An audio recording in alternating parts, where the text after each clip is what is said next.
Hai Ami, wave.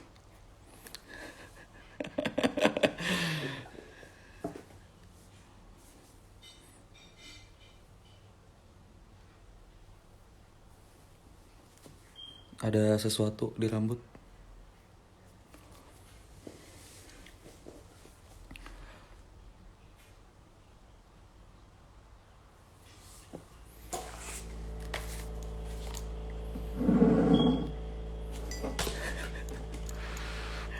Yes. Kedengeran gak sih Mi suaranya?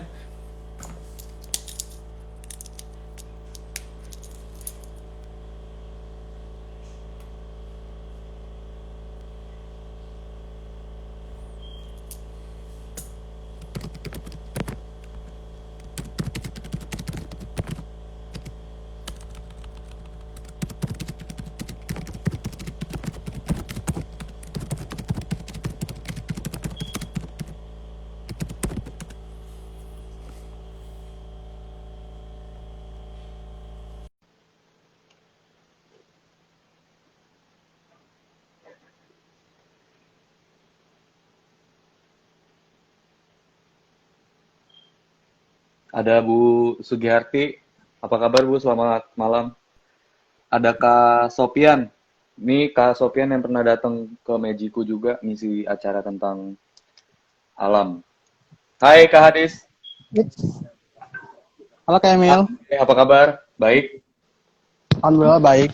Ini di mana? Di kosan atau di mana? Ini lagi di kamar sih Kak, jadi agak gelap ya. Sorry Oh, Kak. oke, siap, siap, siap. Yang penting suaranya jelas. Ini suara aman, terus gambar juga oke kok, harusnya nggak ada masalah. Sip, kedengeran nggak Hadis suaranya? Di sini jelas kok Kak, suara jelas. Jelas ya? Nggak sama ya. Oke. Ini lagi di kampus, lagi ada kegiatan atau gimana? Kampus? Nggak, lagi di rumah sih Kak. Kalau kampus ada kegiatan kok. Baru Oh, berakhir tadi sore. oke, oke, oke, oke. Siap, siap, siap, siap. Terus gimana di Jakarta? Demo udah selesai belum atau masih lanjut?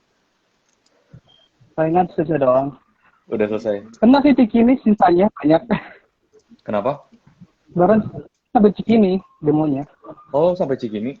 Karena deket sih ya di Iya, Bundaran HI kan ke Gondang Dia sama Cikini juga cuma berapa terlalu meter, jauh. 3 sampai 5 meter, jadi harusnya bisa lebih waspada juga sih. Yang penting tetap hati-hati sih di sana. Cuaca di Jakarta cerah, hujan atau gimana? Tadi sih sempat mendung. Hmm. Untungnya sekarang nggak hujan. Ya, di sini mendung tapi nggak hujan juga. Jadi 12 derajat berangin kencang. Jadi kalau keluar tetap mesti pakai layer, kalau pakai baju double, pakai jaket segala macam. Kita 1 menit lagi mulai aja ya, Hadis ya. Oke Kak.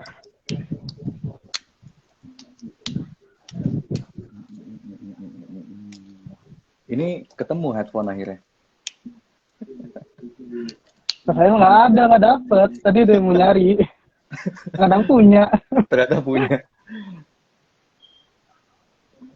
Soalnya dua Masih kali aman ya pakai Kak? head, soalnya dua kali nggak Tapi pakai suara headphone. Kenapa? Tapi suara aman kan nih sekarang? Aman, aman, aman, aman. Suara Jelas, sangat jelas dan sangat clear.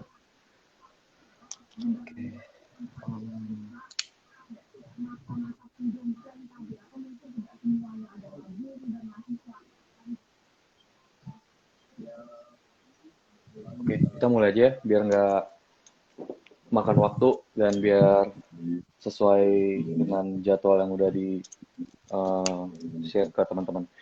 Ini masih ada masih baru 3 tapi nggak apa-apa karena tujuan kita IG Live itu selain menyasar teman-teman atau pengajar atau publik yang memang mau nonton, nanti kan kita share juga di berbagai platform sosial media kita, di IG Live, kemudian di podcast Spotify sama di YouTube. Jadi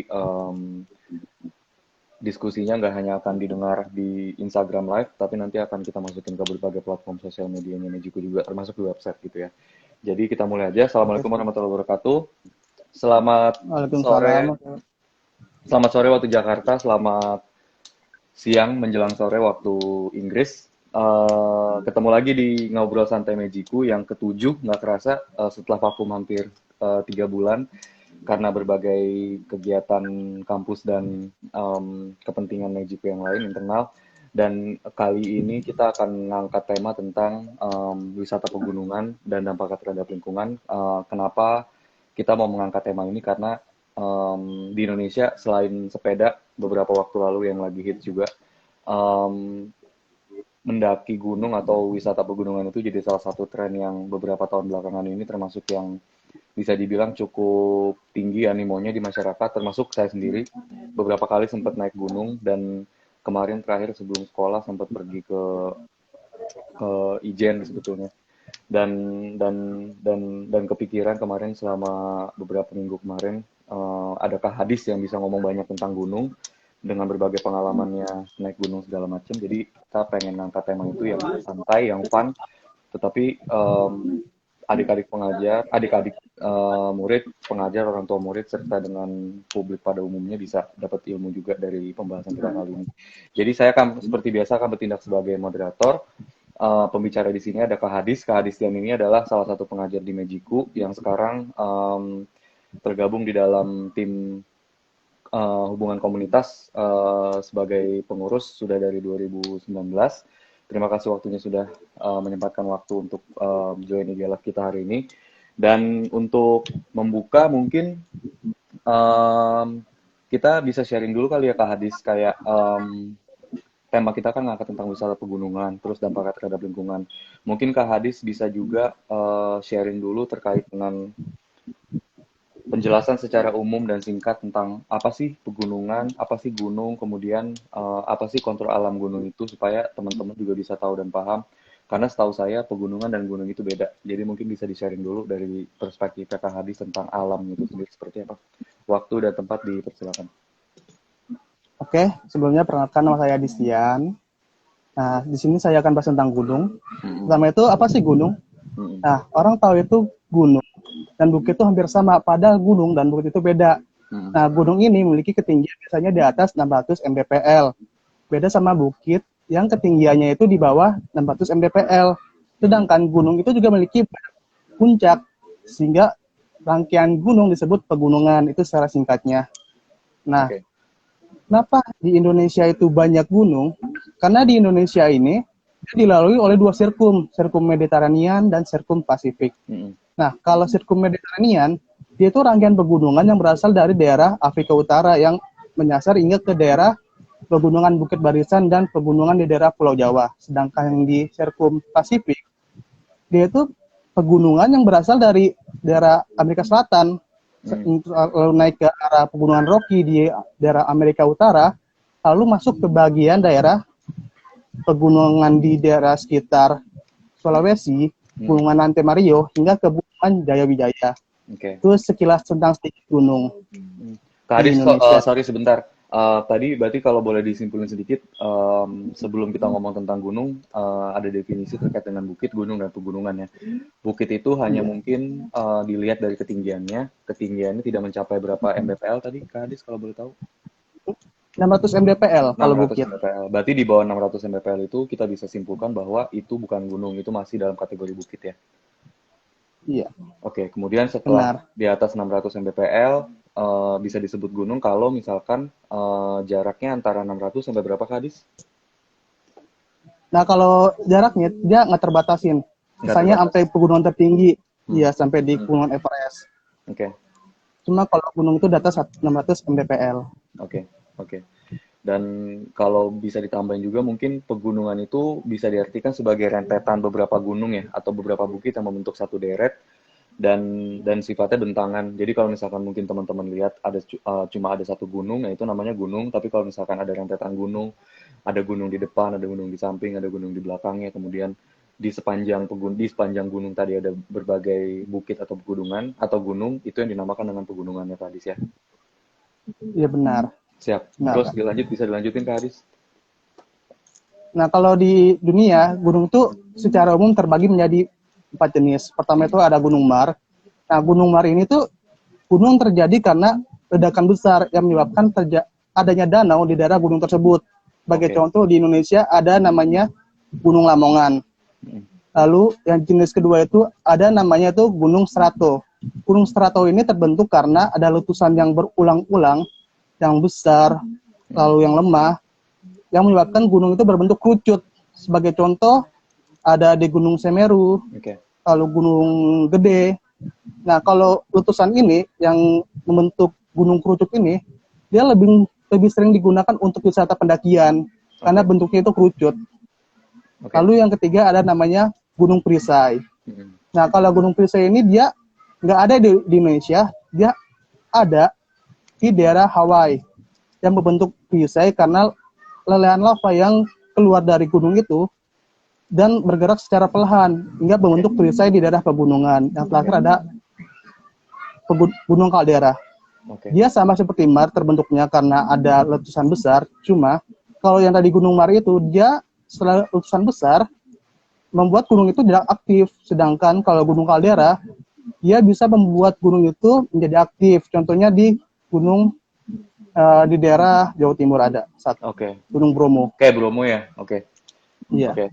Boleh saya ulang ya Kak Hadis ya. Jadi tadi Kak Hadis bilang bahwa secara umum ada empat jenis gunung. Ada Gunung Mar, ada Gunung Strato, Gunung Perisai, dan Gunung Kaldera ya Kak Hadis ya. Gunung Mar itu adalah gunung yang terjadi karena ada letusan besar dari dalam bumi. Contohnya adalah Gunung Lamongan. Kemudian ada Gunung Strato yang letusannya terjadi berulang-ulang. Contohnya adalah Gunung Semeru. Kemudian Gunung Perisai, ini gunung yang terbentuk karena adanya letusan lava yang lelehan lavanya itu ketika udah dingin membentuk lereng-lereng bukit yang pada akhirnya disebut jadi gunung ya Kak Hadis ya. Dan itu ada di daerah Hawaii. Kemudian ada yang dinamakan dengan Gunung Kaldera. Gunung Kaldera ya bentuknya seperti Gunung Mer yang terjadi karena ledakan besar dan letusan besarnya itu yang menyebabkan pada akhirnya komposisi atau material-material gunungnya masih aktif sampai sekarang. Contohnya adalah Gunung Bromo. Benar Kak. Benar ya Kak Hadis ya. Kemudian dari jenis-jenis gunung ini Kak Hadis bisa nggak sharing sedikit juga tentang di Indonesia itu paling banyak gunung apa sih Kak dibandingin di antara 4 gunung ini? Tadi kan kalau Kak Hadis bilang Gunung Perisai itu banyaknya gunungnya yang di Hawaii karena dari letusan lava yang membukit membentuk menjadi sebuah gunung. Nah kalau di Indonesia itu bentuknya lebih banyak gunung apa?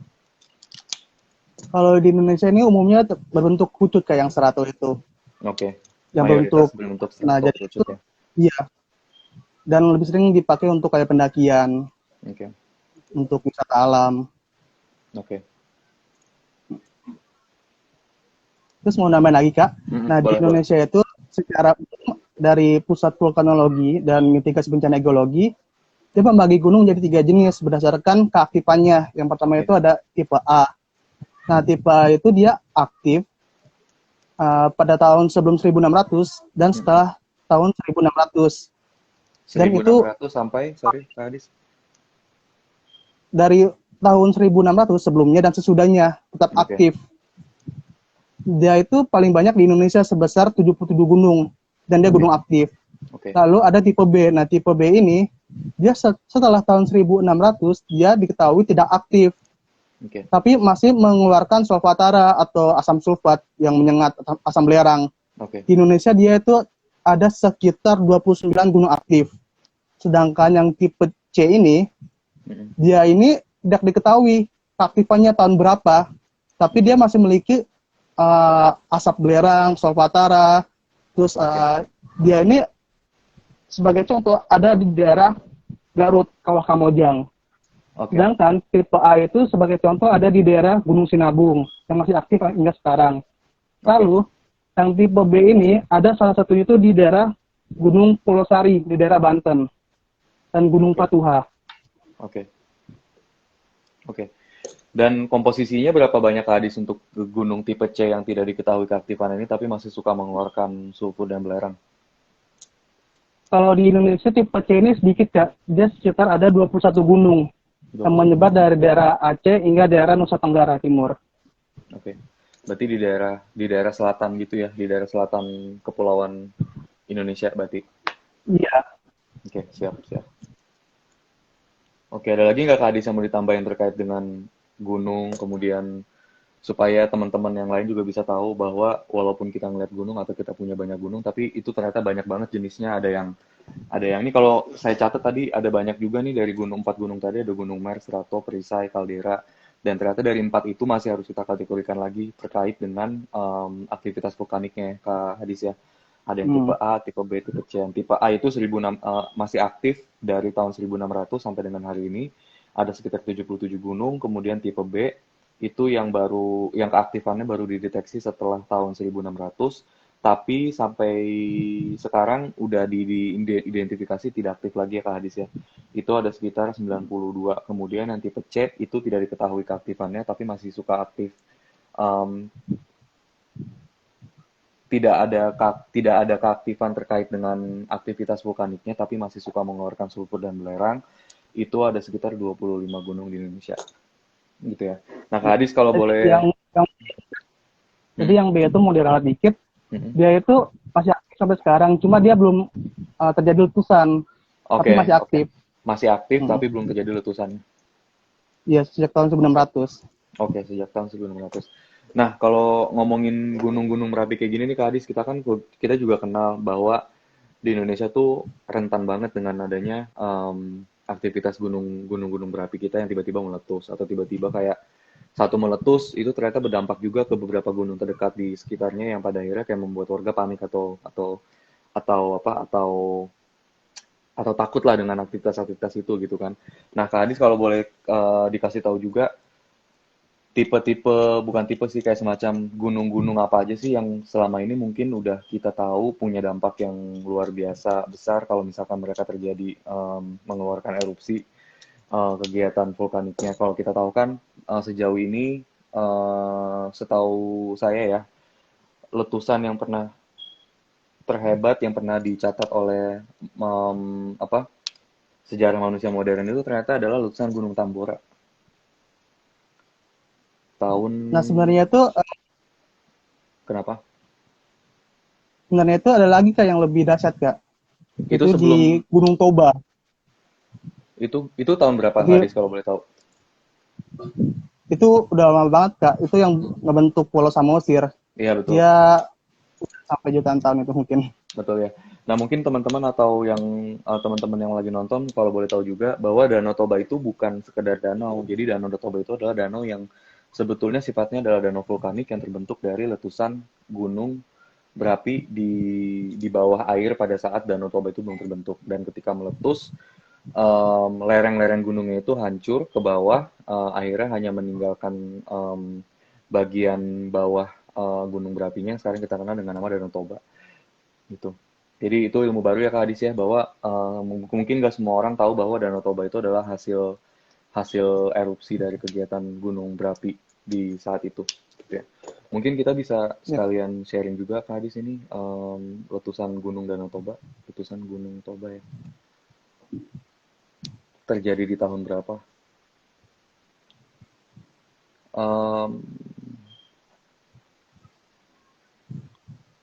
73.000 tahun yang lalu Kak Hadis. Sudah lama Kak. Sudah lama. Jadi Gunung Toba itu yang tadi saya bilang sama Kak Hadis itu adalah gunung berapi raksasa yang aktif dengan kategori sangat besar. Ada di negara kita di Sumatera Utara yang sekarang jadi Danau Toba. Letusan terakhirnya itu 74.000 tahun yang lalu. Dan baru ditemukan hasil atau akibat letusan erupsi Gunung Toba tadi itu tahun 1939 oleh geolog Belanda namanya Van Bemmelen. Itu buat tambahan informasi. Iya. Gitu. Jadi ilmu baru bahwa Danau Toba adalah hasil dari kegiatan vulkanik gunung berapi. Gitu ya. Terus ada juga Kak Hadis Gunung Tambora nih kalau kemarin sempat baca-baca sih dibilang bahwa letusan Gunung Tambora itu sampai merubah iklim di berbagai belahan dunia yang lain sih. Kalau nggak salah letusan Tambora itu tahun 1815 ya. 1815 dan ternyata oleh John Hopkins University itu dicatat sebagai salah satu letusan gunung berapi yang paling kuat dalam sejarah peradaban manusia dari segi impact-nya ya. Impact-nya dalam artian walaupun mungkin letusannya terjadi di Indonesia, tapi akibatnya selain ada tsunami di pesisir pantai Gunung Tambora tadi, partikel debunya ternyata bahkan sampai nembus ke atmosfer bumi dan bertahan di ketinggian 10 sampai 30 meter dalam waktu 2 minggu. Jadi dari letusan Iya, pertama sampai sampai pada akhirnya letusan itu selesai, asapnya itu atau kepulan asapnya dan partikel abunya itu bertahan sekitar hampir 2 minggu sampai 4 minggu dari total letusan yang pertama dan berada di sekitar 10 sampai 30 meter, 10 sampai 30 kilometer jauh di atmosfer gitu. Dan karena partikel debu tadi itu bertahan sejauh dan selama itu di udara, akhirnya itu mengakibatkan banyak perubahan kejadian-kejadian meteorologi. Dalam contohnya adalah perubahan matahari yang terbenam. Harusnya kan kalau misalkan kita lihat matahari terbenam itu warnanya agak orange gitu ya. Nah, waktu itu dicatat di tahun 1815 itu di London, kemudian di negara-negara Eropa bagian barat itu warna mataharinya terlihat agak sedikit merah dan agak kehijauan. Dan suhu di seluruh dunia, terutama di Eropa itu turun sekitar 4 sampai 5 derajat dari yang biasanya. Jadi letusannya dampaknya luar biasa, nggak hanya di Indonesia, tapi sampai hampir ke seluruh penjuru dunia. Itu tambahan dari letusan Gunung Tambora. iya, itu benar Kak. Terus itu juga Kak, sama tambahin, itu Gunung Tambora juga penyebab terjadinya kekalahan dari Napoleon Bonaparte karena kelaparan, gagal panen, dan letusan dari Gunung Tambora itu juga membuat sebuah novel Kak, novel Frankenstein. Ya. Dia sumbernya dari peristiwa itu. Betul. Ya, jadi banyak ternyata akibat dari letusan Gunung Tambora walaupun terjadi di Indonesia, akibatnya sampai ke mancanegara juga ya Kak Hadis ya. Terus kalau ngomongin gunung-gunung meletus banyak juga sih Kak Hadis. Ada Gunung Krakatau yang kita tahu. Gunung Krakatau itu kan gunung api yang adanya di tengah laut ya. Dan Gunung Krakatau ini juga termasuk salah satu gunung yang walaupun kecil, secara tinggi mungkin Kak Hadis hanya sekitar 600 ya kalau nggak salah. 600 ya, dia nggak begitu mdpl, tinggi.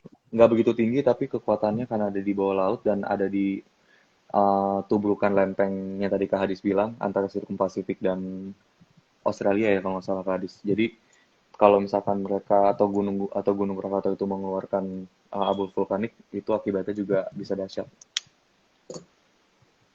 Itu.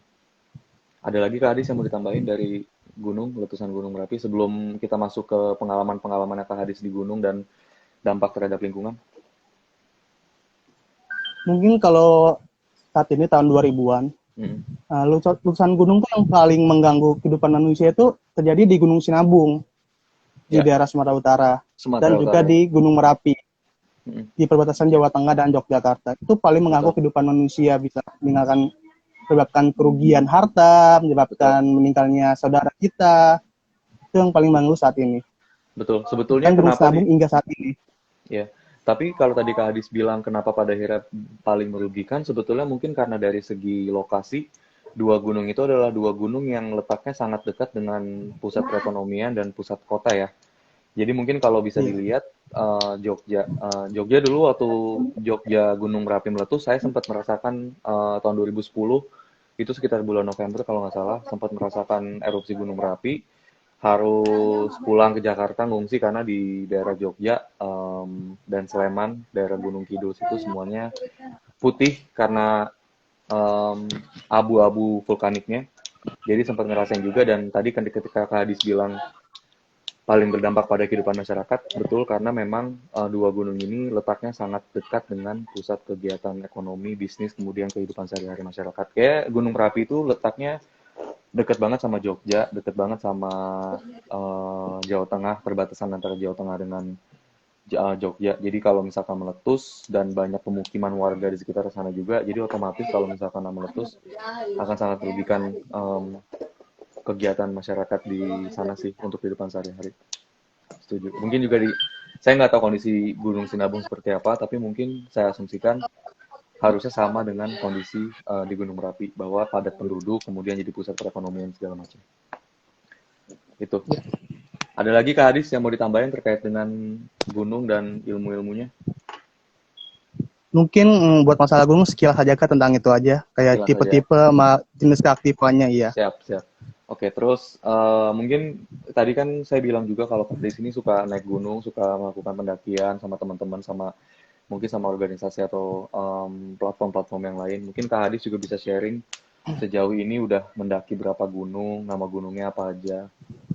Kemudian nanti setelah itu bisa Untuk juga di-sharing pengalaman terkait naik gunung tuh apa sih yang Kak Hadis lihat dari naik gunung, kemudian pengalaman hidup apa yang bisa Kak Hadis petik dari sana, dan dampak terhadap lingkungan juga apa, karena saya yakin ketika naik gunung pasti kita akan melihat banyak berbagai macam tipikal wisatawan, bisa berbagai macam tipikal pendaki, ada yang mungkin em, suka buang sampah sembarangan, ada yang mungkin memang aware banget sama lingkungan, ada yang acuh nggak acuh, ada yang ngeliat sampah juga bodo amat kayak gitu kan. Jadi mungkin bisa di-sharing Kak Hadis terkait dengan pengalaman mendakinya.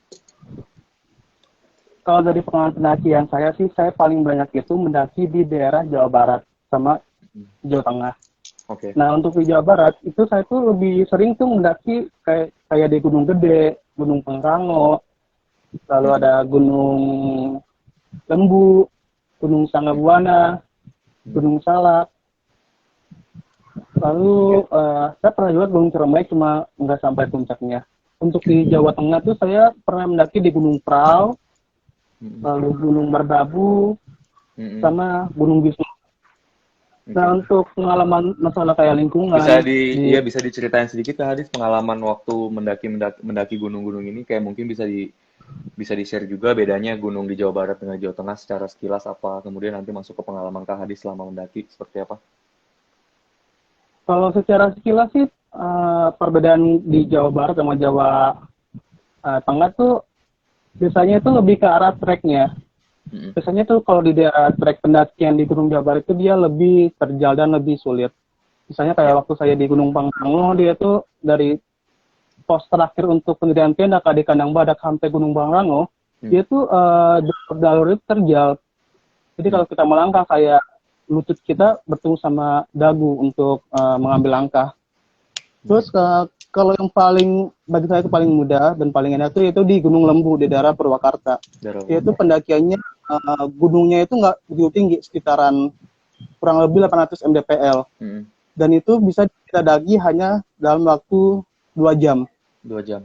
Dan itu biasanya tuh lebih sering dipakai untuk orang-orang wisata ziarah, karena di situ banyak petalasan-petalasan kayak petalasan Siliwangi, terus kayak petalasan kayak orang-orang sakti daerah sana. Okay. Nah, mereka tuh lebih sering dipakai buat ziarah, meskipun sering dipakai juga buat pendakian, karena dia itu pemandangannya atau view itu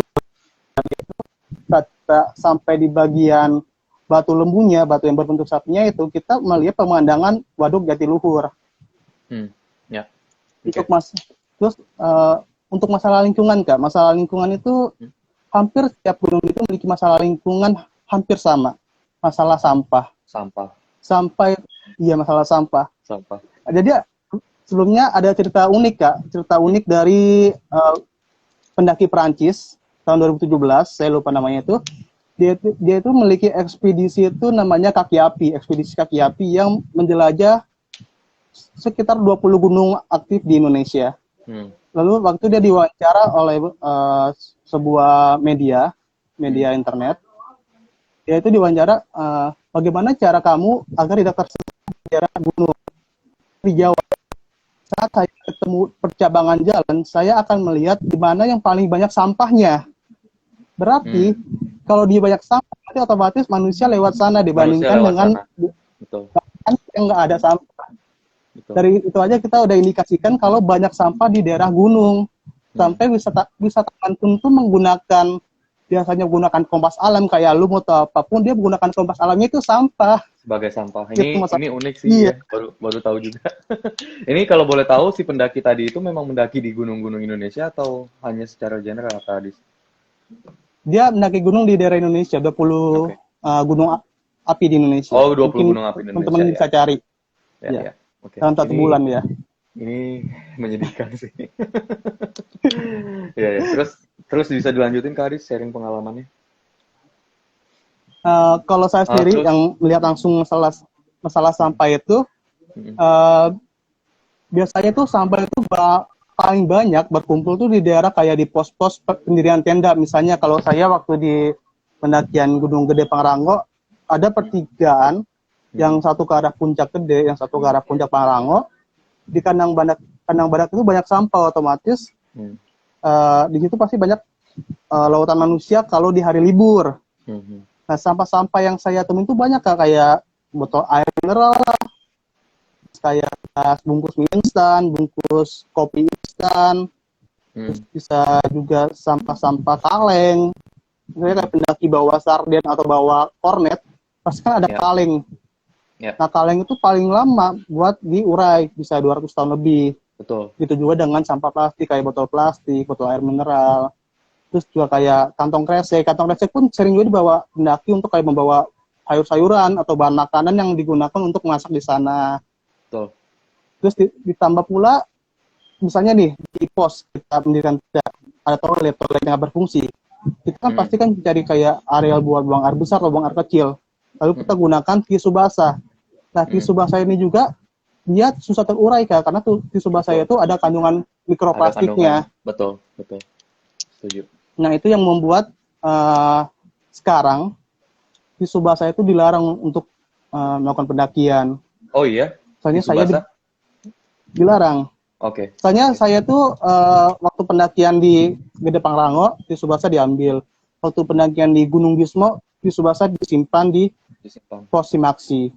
Jadi mereka itu ngecek ya, sebelum naik itu dicek semua ya, Kak Hadis ya? Apa yang dibawa sama pendaki-pendaki itu? Jadi kita itu bongkar logistik di sana. Oke.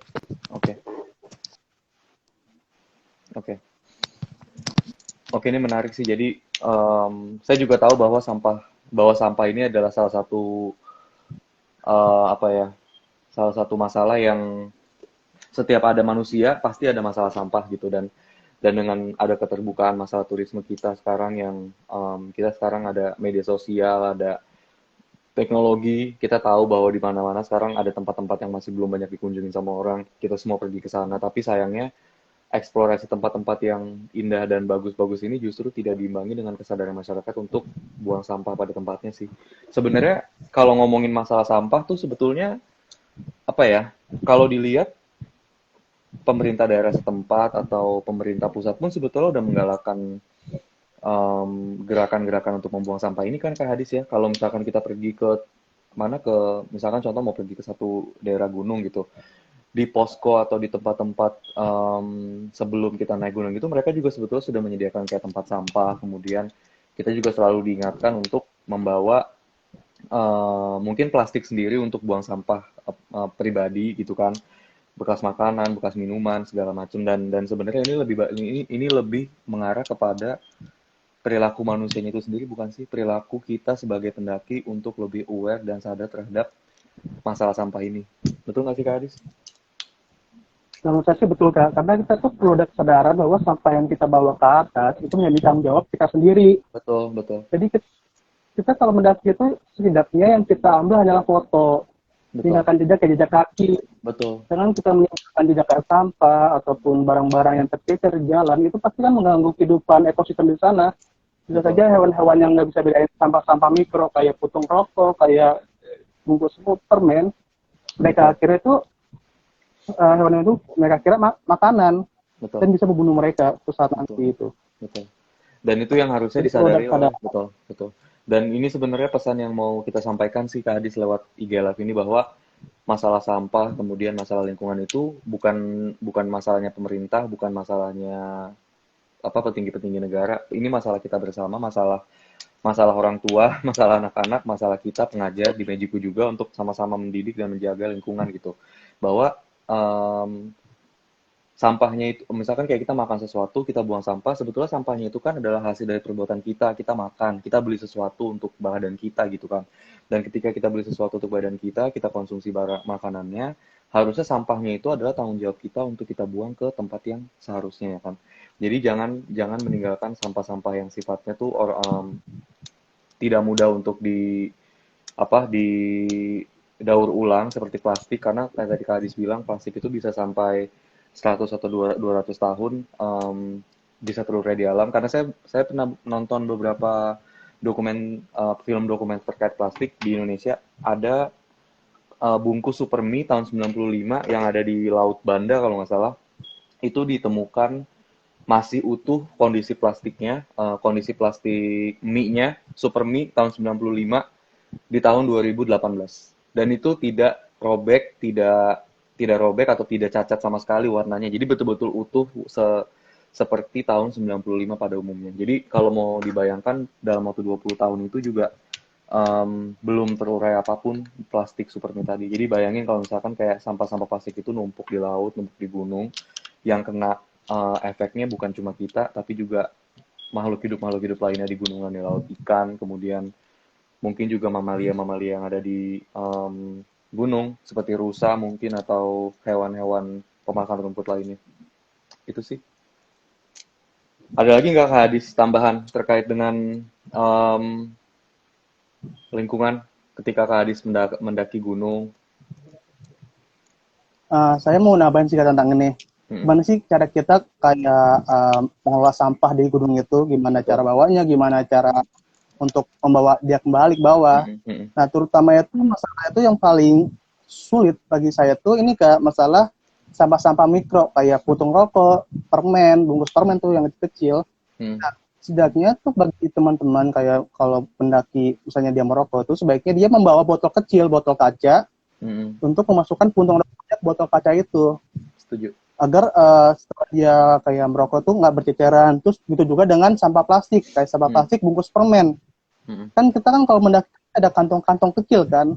Setidaknya kalau kita nggak ingin buang sampah ke bawah, ke tanah, kita masukkan kantong-kantong permen yang kecil itu ke kantong saku kita, agar dia tidak tercecer dan tidak termakan oleh habitat-habitat hewan-hewan yang di hutan, kayak burung.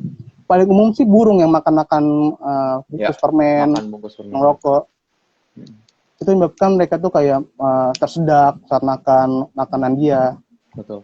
Terus kalau bisa sampah-sampah yang organik, yang biasanya dibuat oleh pendaki saat masak atau apa, itu setidaknya jangan dibuang secara sembarangan.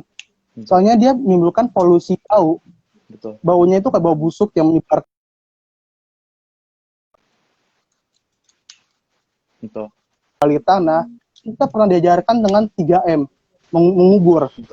Nah, sampah-sampah itu kita kubur, biar tidak ada bau di sekitaran area kemah. Kan, untuk sampah-sampah lain, kayak plastik, kaleng, itu bisa dibawa ke bawah. Betul. Menggunakan TSB. Mungkin nambah sedikit dari penjelasan Kak Adis tadi, buat teman-teman yang nonton dan nanti yang nonton di sosial medianya Najiku. Jadi sampah itu ada dua, ada sampah organik dan sampah anorganik ya Kak Adis ya.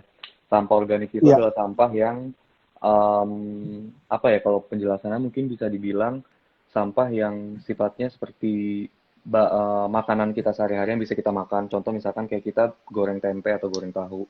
Sisa makanan yang tidak kita makan dan kita buang, itulah sampah organik. Yang dengan sendirinya akan terurai kalau misalkan kita buang ke tempat sampah. Tapi kalau misalkan yang anorganik itu adalah sampah-sampah yang butuh waktu proses daur ulangnya itu atau terurainya di alam tanpa bantuan manusia itu 100 sampai 200 tahun. Contohnya plastik kaleng, plastik botol minuman, kemudian styrofoam kalau misalkan pada bawa makanan ke naik gunung pakai styrofoam, beli bubur, beli apa segala macam, itu sampahnya tidak akan terurai secara otomatis di alam. Butuh waktu 100 sampai 200 tahun untuk mengurai itu semua. Jadi itu tambahan penjelasan dari Kak Hadis tadi. Ada lagi Kak Hadis tambahan pengalaman selama mendaki gunung?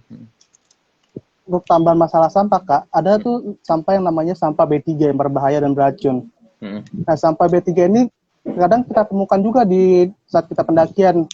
Umumnya sampah B3 ini dia tuh kayak pembalut perempuan. Terus sama juga dengan itu juga sering ada B3, di Oke, tapi itu sering ada di pegunungan juga? Itu sesekali ada. Oke. Sekali ada. Terus sama baterai. Baterai yang buat senter atau buat headlamp. Nah, itu sering ditemukan saat dia habis. Kadang-kadang dia kayak tertinggal, tertanam di tanah, kan otomatis tanah itu tercemar. Dan menyebabkan kalau tanah itu tercemar bisa menyebabkan tidak suburnya tanah. Apalagi kalau ditambah dengan sampah plastik, air hujan yang masuk ke tanah dia tuh jadi tidak bisa masuk dalam tanah, infiltrasinya berkurang dan bisa menyebabkan banjir di daerah bawah yang seharusnya airnya masuk dalam tanah malah tertahan oleh plastik. plastik. gitu. Betul, betul, betul. Dan sebenarnya kalau semuanya atau teman-teman mau tahu juga, sebenarnya udah banyak juga sih Kak Adis ya, dokumenter-dokumenter atau nonton video di YouTube aja tentang sampah di pegunungan. Itu pasti banyak banget deh video yang muncul terkait bagaimana sampah yang ada di Indonesia atau di negara-negara lain terkait dengan sampah organik dan organik di apa di gunung ya Kak Adis ya, bahwa sudah sedemikian mengkhawatirkan sih sebetulnya, karena kalau nggak dijaga atau kita masih tetap nggak sadar dengan perilaku kita sendiri sebagai pendaki dan sebagai wisatawan, akibatnya itu ya bukan buat kita sih, ya buat kita juga ujungnya pada akhirnya kayak alam yang kita bisa nikmati buat anak cucu kita, buat anak kita ke depannya atau anak cucu-cucu kita setelah anak kita hidup nanti, yaitu nggak bisa terjaga seperti sedia kala gitu kan. Dan itu sebenarnya yang rugi ya bukan cuma kita, tapi nanti semuanya, semua semua semua pemangku kepentingan, anak-anak, masyarakat, kemudian wisatawan juga yang harusnya kayak mungkin tempat wisata tadi harusnya bisa dijadikan sumber ekonomi bagi mata pencarian masyarakat sekitar, tapi karena sampahnya banyak akhirnya nggak ada yang datang, yang rugi juga ujungnya kita semua gitu. Jadi tujuannya Kak Hadis sharing ini adalah untuk sama-sama memberikan kesadaran bahwa masalah sampah ini bukan cuma masalah pemerintah, bukan cuma masalah petugas kebersihan yang setiap hari ngangkut sampah, tapi lebih ke kesadaran pribadi untuk selalu buang sampah pada tempatnya. Bukan begitu Kak Hadis? Ya benar Kak. Ya Karena yang kan? paling utama itu bagaimana cara kita menjaga lingkungan, Betul, bagaimana cara kita untuk bertanggung jawab atas apa yang kita bawa masuk betul, sampah. betul, Karena lingkungan yang bersih itu kan otomatis kan bisa membangun perekonomian masyarakat sekitar. betul, Jadi kayak citra wisatanya menjadi baik karena betul, bersih, asri, dan betul. terjaga lingkungannya. Ya. Dan sebetulnya juga kalau ngomongin sampah di Jakarta pun kita udah jauh lebih baik dalam artian fasilitas yang dicoba diberikan oleh pemerintah atau pemerintah daerah ya. Kalau kita mau lihat juga di taman-taman atau di berbagai sudut jalan di Jakarta tuh sebenarnya tong sampah udah banyak kan ya. Warnanya pun udah berbeda-beda sebetulnya. Ada yang warna hijau, ada warna kuning, ada warna merah ya, ada warna orange kalau nggak salah. Jadi empat tempat sampah ini fungsinya berbeda gitu loh. Gak cuma untuk tempat buang sampah, tapi sebenarnya kita udah diajarkan sama pemerintah daerah dan pemerintah pusat untuk ini loh, kalau untuk yang warna hijau contohnya misalkan saya kurang tahu juga atau kurang paham warnanya itu untuk apa aja, tapi setidaknya yang saya ingat untuk sampah organik seperti sisa-sisa makanan, kemudian sampah kaleng, sampah plastik itu dibuangnya ke tong sampah contohnya misalkan warna kuning atau warna yang merah atau warna yang hijau. Jadi masing-masing warna itu fungsinya berbeda, walaupun sama-sama sampah udah nggak kita pakai, tapi fungsinya itu berbeda dan tujuannya pun berbeda karena nanti contohnya untuk makanan organik tadi, sampah organik tadi itu akan terurai dengan sendirinya, sedangkan sampah anorganik akan dijadi biasanya sama pemerintah dan sama tempat pengelolaan sampah itu akan didaur ulang lagi jadi misalkan botol plastik yang baru, kemudian galon-galon botol yang baru. Jadi seperti itu sih, dan mungkin memang di Jakarta walaupun udah ada fasilitasnya tapi kesadaran masyarakatnya masih belum, dan itulah fungsinya kita di sini ngadain IG Live untuk sama-sama menyadarkan masyarakat setidaknya dari tempat kita bernaung di Mejiku. Ya kan Kak Hadis? Benar Kak. Nah, selain itu sampah-sampah yang ada di situ bisa juga kita Kak, kita daur ulang. Misalnya kayak sampah organik, sisa makanan itu bisa kita jadikan kompos Betul. yang bisa berguna buat pertanian di sekitar daerah wisata, daerah pegunungan sana. Terus bisa juga dengan kayak sampah plastik yang kita daur ulang, ya di botol yang Kakak bilang. Dan yang paling berat itu sih ini Kak, ya sampah styrofoam yang susah didaur ulang. Jadi setidaknya bagi teman-teman yang ingin mendaki, yang ingin berwisata alam, kurangilah sampah-sampah plastik, sampah-sampah styrofoam, karena dua sampah ini yang paling susah diurai. Termasuk botol kaca itu susah kan terurai. Ya, betul. Dan dia bisa terurai itu kalau didaur ulang saja. Betul. Dan sekalinya bisa terurai dia perlu waktu yang sangat lama, bahkan hingga ribuan tahun untuk terurainya. Betul. Untuk Contohnya seperti botol kaca. ya, contohnya kalau botol itu tadi botol kaca. Contoh realnya adalah yang tadi saya bilang sih, bungkus Supermi tahun 95 ditemukan masih utuh warnanya dan tidak robek atau tidak bolong-bolong sama sekali di Laut Banda, di sekitar perairan Laut Banda tahun 2018. Tahun 95, ibu-ibu atau teman-teman semua. Berarti itu udah sekitar 23 tahun dari pertama kali plastik itu ada di sana gitu. Gitu ya Kak Hadis. Itu Terus sih ini paling mungkin parah. bisa sambil ya, kalau plastik dan kaca betul. Mungkin sekalian bisa sambil jawab-jawab. Ini ada Kak Sigit, kalau ke Semeru ngajak anak main, masih bisa nggak sih Kak Hadis? Masih aman nggak? Kak Hadis mungkin ada info? Ke Semeru ngajak Kalau ke anak masih Semeru, aman nggak Kak Hadis? kalau ngajak anak itu yang paling utama itu melihat kesehatan anaknya, Kak. Maka saya melihat kemampuan anaknya. Mm-mm. Jadi anaknya itu jangan perlu kita forsir untuk sampai ke daerah yang kita inginkan. Betul. Tapi kita bawa anak sampai daerah yang anak itu kuat saja, jangan Kuat ya. terlalu dipaksakan. Karena kalau terlalu tinggi Sebenarnya takutnya nanti ada keterbatasan oksigen segala macam juga ya Kak Hadis ya. iya, terbatasan fisik, tapi sebenarnya bisa ke bawa anak. Mm-mm. Asal melihat keadaan fisik si anak itu. Oke. Oke, itu pertanyaan pertama. Ini ada beberapa pertanyaan sih, menarik-menarik dari ibu-ibu dan beberapa pengajar. Ada yang tanya, perlu ada izin tertulis nggak Kak kalau mau naik gunung di Indonesia? Kalau yang remote apa perlu juga? Kak Adis mungkin bisa Kalau izin tertulis, jawab. bisa Kak. Izin tertulis harus ada dan harus punya. Misalnya kita ke Gunung Gede Parang itu ada sistem online untuk proses simaksi. Mm-mm. Surat izin memasuki kawasan konservasi. Nah, proses simaksi ini kita bisa buka website langsung dari TNGGP-nya. Bisa juga untuk wisata-wisata gunung lainnya, misalnya kayak di daerah Jawa Barat, kayak Gunung Lembu, yaitu harus secara langsung datang ke tempat pos pendakiannya.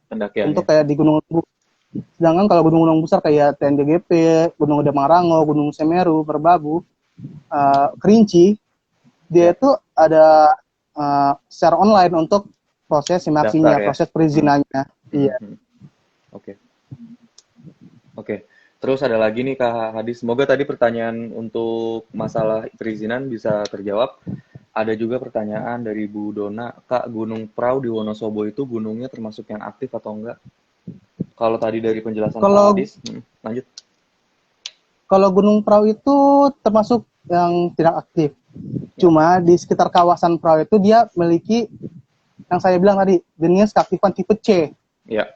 Dia terdapat kawah-kawah yang masih aktif. Betul, tapi tidak diketahui keaktifan erupsi gunungnya tidak diketahui, tapi masih suka mengeluarkan sulfur dan belerang ya Kak Hadis ya. Iya. Berarti dia masih mengeluarkan sulfur. Betul. Berarti dia termasuk 25 gunung tipe C yang ada di Indonesia ya, Gunung Prau. Harusnya. Iya, bukan di Gunung Praunya sih, dia di sekitar Gunung Praunya, di kawah-kawahnya. Betul. Makanya di situ ada namanya pembangkit listrik tenaga geotermal. Siap. Semoga pertanyaannya Bu Dona terjawab. Kemudian ada juga ada Ibu Sartini. Assalamualaikum Kak Hadis. Waalaikumsalam Bu Sartini dan Mama Alvaro juga. Kemudian ini ada bukan cuma sampah Kak yang harus diperhatikan, tapi toiletnya di setiap pos tidak berfungsi. Kak Hadis ada komen? Nah itu, saya punya pengalaman sendiri tentang itu. Misalnya kayak pendakian jalur Cibodas ke Gunung Gede itu banyak tempat toilet itu yang nggak mengeluarkan air, malah terbengkalai lah. Jadi kita harus mencari toiletnya itu hingga ke puncak yang pertigaan tadi tuh, pos pertigaan yang antara Gunung Gede dan Gunung Pangrango baru aktif. Sedangkan kalau di pos-pos pendakian yang menuju ke pos pendirian tenda itu toiletnya banyak yang tidak aktif. Terus seharusnya sih bukan kita aja yang merasa di daerah Gede Parang aja, di daerah lain pun cukup banyak Kak yang nggak aktif toiletnya. Siap. Soalnya kadang-kadang itu kita diberikan toilet, wisatawannya sendiri yang nggak menjaganya. Betul. Makanya pada akhirnya jangan betul. Mungkin sebelumnya sudah disediakan fasilitas, tapi karena tidak dirawat, tidak dijaga, akhirnya memang jadi terbengkalai, ya kan? Jadi balik lagi, masalahnya. Ini PR kita bersama sebagai wisatawan, sebagai pendaki, mau dimanapun, mau di gunung, mau di pantai, mau di tebing, mau di laut, mau dimanapun, pokoknya fasilitas umum itu harus dijaga. Datang bersih, pulang juga harus bersih. Jangan berharap ada orang lain yang membereskan, walaupun memang ada, tapi tolong bantu juga mereka sebagai petugas kebersihan untuk sama-sama menjaga kebersihan itu tadi. Kemudian harus ada tingkat kesadaran yang tinggi bagi para pendaki ya Kak. Betul banget Bu. Ini setuju dan memang seharusnya kita sadar kalau misalkan mau jalan-jalan, kita datang ke suatu tempat itu sebagai tamu. Dan sebagai tamu harusnya kita juga sadar bahwa ibaratnya seperti kita datang ke rumah orang lah. Ketika datang ke rumah orang kan kita juga nggak mau ngotorin atau nggak mau bikin berantakan. Jadi harusnya pemikiran itu yang kita punya sebelum kita bertandang atau main ke tempat yang baru, mau itu gunung, mau itu pantai maupun tempat-tempat alam yang lain. Kemudian ada Ibu Sartini, apa di tempat mendaki gunung itu nggak disediakan tempat khusus untuk membuang sampah, Kang Hadis? Ini saya bantu jawab aja ya Bu ya, bahwa balik lagi sebetulnya masalah sampah ini adalah masalah kesadaran kita juga. Contohnya seperti saya sendiri, misalkan saya mau pergi naik gunung gitu ya, gunung ke Ijen atau naik ke gunung Bromo, ketika misalkan saya beli ciki gitu ya, ketika saya beli ciki, ketika memang tidak ada tempat sampah di sana, saya nggak akan buang sembarangan, pasti saya akan masukin ke dalam tas. Dan akan saya buang dari dalam tas itu ke tong sampah pada saat saya melihat ada tong sampah. Jadi walaupun mau ada ataupun tidak ada tong sampah, itu harusnya tidak menjadi halangan untuk kita jadi kayak buang sampah sembarangan. Kalau misalnya memang ada, bagus dibuang di tempat sampah pada saat itu juga. Tapi kalau misalkan enggak, ditahan dulu, ditaruh dulu di baju, di kantong baju ataupun di tas. Ketika nanti kita turun atau melihat ada tong sampah, baru kita buang. Jadi balik lagi ke masalah kesadaran pribadi. Itu juga. Tuh. Ada lagi Bu Dona nih masih sebaiknya sampah dibawa turun kembali oleh pendaki ya Kak. Iya kan Kak Adis ya? Setuju ya? Iya, harus dibawa. Harus. Harus dibawa. Betul. Betul. Dan ada lagi nih, kalau mau mendaki gunung berapi, izinnya samakah dengan gunung tidak berapi? Kak Hadis mungkin ada pengalaman tentang ini? Kalau masalah kedua gunung itu sebenarnya itu sama aja Kak. Cuma masalahnya ini apakah gunung itu sudah aktif atau enggak. Kalau gunung itu sudah aktif itu agak sulit untuk minta izin. Misalnya kayak gunung Merapi kan kadang masih aktif. Merapi kadang nah masih itu aktif, betul. Meskipun kita dikasih izin, palingan kita nggak boleh sampai daerah puncaknya. Betul. Harus ada jarak radius yang kita ikutin untuk masuk kawasan tersebut. Betul. Dan Meskipun sebetulnya kita dapat izin ya tetap ada persyaratan. Betul. Dan mungkin nambahin dari poin Kak Hadis tadi, sebetulnya dikasih izin atau enggak itu kan terkait dengan keselamatan ya Kak Hadis ya. Misalkan kita mau naik gunung yang masih aktif, kita perlu izin supaya kalau misalkan terjadi apa-apa, mitigasi bencana di atas sana tuh gampang. Kita tahu siapa aja yang ada di atas sana, siapa aja orang-orang yang lagi ada di sana, supaya evakuasinya ketika terjadi sesuatu itu gampang gitu kan. Dan sebetulnya kalau mau lebih waspada lagi, sebelum kita naik gunung itu kita harusnya cari tahu dulu deh. Sekarang kan informasi udah banyak tuh, kita bisa lihat info BMKG, bisa kita lihat dalam 1 bulan 2 bulan terakhir atau dalam beberapa hari terakhir itu apakah gunung tersebut mengeluarkan tanda-tanda erupsi atau enggak. Jadi sebelum kita ngurus surat izin, kalau bisa kita lihat dulu lah kondisi di sana seperti apa untuk memitigasi hal-hal yang tidak diinginkan tadi. Dan itu nggak butuh biaya sebetulnya. Sebagai tambahan, kalau kita ingin berwisata alam kayak ke gunung atau laut, yang paling utama itu kita harus bawa alat-alat P3K, alat kesehatan. Yang paling utama misalnya kayak kita bawa alat kesehatan pribadi, misalnya kayak buat obatan sakit kepala, diare. Karena saat kita sampai di alam, kita susah buat mencari bantuan. Betul. Dan sekalinya kita untuk mencari bantuan, kita butuh waktu untuk menunggunya. Betul. Makanya kenapa alat P3K itu sangat penting untuk dibawa saat pendakian atau wisata alam. Dan harus jaga-jaga kesehatan ya Kak Hadis ya, karena kita nggak pernah tahu apa yang akan terjadi dengan alam dan apakah alam itu akan berefek kepada badan kita. Jadi harus tetap mawas diri walaupun naik gunung dan udah bawa peralatan-peralatan perobatan. Iya Kak. Itu kan ya. Itu mungkin Kak Hadis ada yang mau ditambahin lagi? Ini sharingnya bermanfaat banget, banyak juga pertanyaan-pertanyaan dari ibu-ibu, teman-teman pengajar, dan beberapa kita nggak kenal. Saya asumsikan ini dari publik, beberapa ada pertanyaan yang oke dan membuat diskusinya jadi betul-betul live. Terima kasih. Ada lagi dari Kak Hadis? Tambahan? Mungkin penutup? Kalau memang udah nggak ada lagi. Dari Kak Hadis mungkin ada pesan buat orang tua murid, buat pengajar, buat semua. Buat tambahan aja, buat teman-teman yang ingin mendaki, jangan lupa untuk menjaga kesehatannya, terus lalu ikutin aturan yang ada di sana, terus masuk aturan tertulis dan aturan tidak tertulis. Sebagai contoh, di Gunung Bismo itu ada aturan tidak tertulis, misalnya kita kayak membawa boneka atau memakai pakaian atau baju-bajuan yang warna kuning. Kita nggak boleh bawa, itu aturan tidak tertulis yang dari adat sananya. Kita harus ikuti aturan di sana. Tak boleh memetik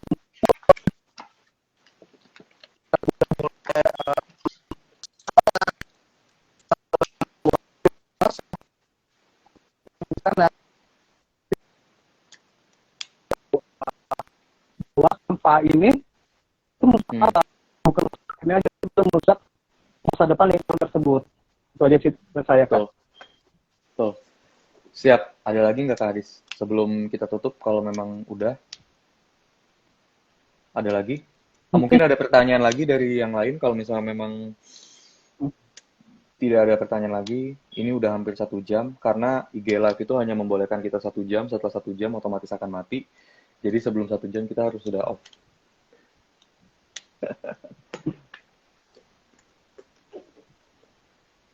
Kita tunggu.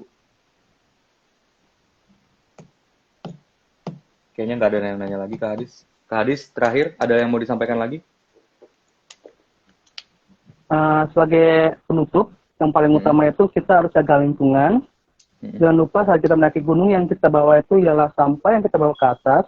Dan kita ambil yaitu sampah yang ada di perjalanan saat turun. Yang kita tinggalkan hanyalah kenangan yang ada di gunung. Itu aja sih, Kak. Wah, mantep banget. Jangan tinggalkan sampah.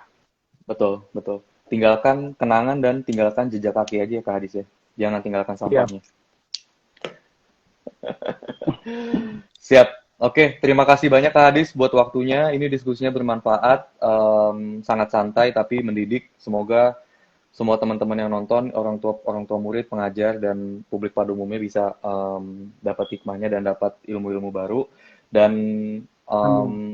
diskusi ini nggak akan selesai sampai di sini. Setelah kita live, kita akan upload ini ke IG live kita, Instagram live-nya Mejiku. Kemudian kita bakal juga upload ke YouTube. Kemudian kita akan upload ke website. Dan kita juga punya podcast di Spotify. Jadi nanti diskusi ini akan kita upload juga ke podcast Spotify-nya Mejiku dalam waktu dekat. Nanti akan kita umumin di sosial media Mejiku juga. Terima kasih dari saya, Kak Hadis, waktunya. Ini diskusi yang bermanfaat hari Jumat menjelang weekend. Take care, jaga kesehatan selagi pandemik. Di Jakarta juga kondisi mungkin lagi nggak kondusif. Tetap jaga keselamatan nomor 1, jaga kesehatan. Kalau nggak perlu keluar rumah, stay di rumah. Semoga pandemi cepat berlalu. Semoga kondisi di Jakarta juga cepat kembali pulih. Dan yang terbaik buat kita dan komunitas Mejiku Ibinu pastinya. Oke, Kak Hadis? Siap, Kak. Siap. Terima kasih banyak. Sampai jumpa lagi di sesi IG Live kita di minggu-minggu berikutnya. Nanti kita kabarin lagi. Oke? Bye-bye. Bye-bye. Thank you, Kak. Bye-bye. Bye-bye. Sama-sama.